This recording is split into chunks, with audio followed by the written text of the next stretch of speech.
It's interesting. My brother Tom, I'm the oldest of three boys. He's the middle brother. My surviving brother is a cop in my hometown.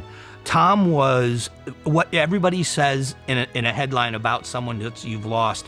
He was the All-American kid. He was the quarterback of the high school football team. He really was that.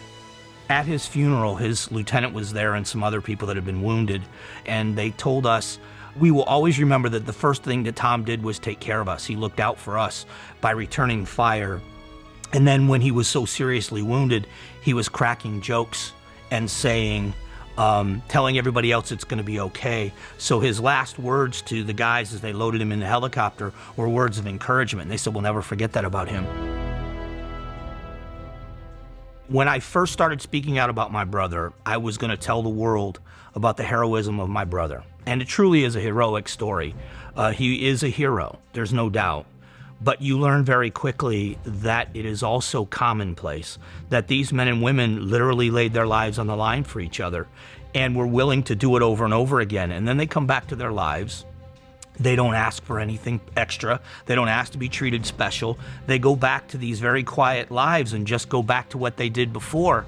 And to be surrounded or being around people like that in that room, seeing World War II veterans, to see people of every conflict since World War II be honored, and to hear their stories and a keynote speaker from some facet of the world that served is just incredible. It's an honor to be in a room with them, and it just fills you with gratitude that there are people that are like that in the world. Mike has a heart for the veteran and first responder community. I mean, and what I want people to understand is Mike doesn't take vacations. Because if you think about 4th of July, 9/11 celebration, Gold Star Family Day, all of those events, Mike is there, and those are on long weekends. And he's there and he's not being paid. He's doing it out of the goodness of his heart.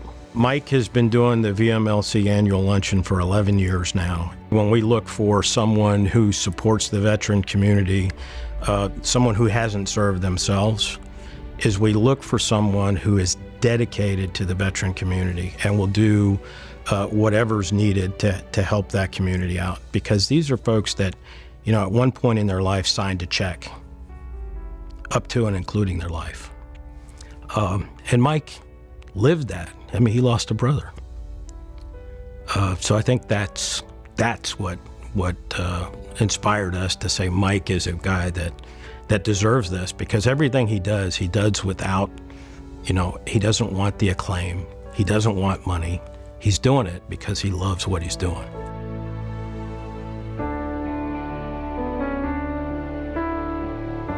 Mike, I'm really proud to be honoring you and actually surprising you today.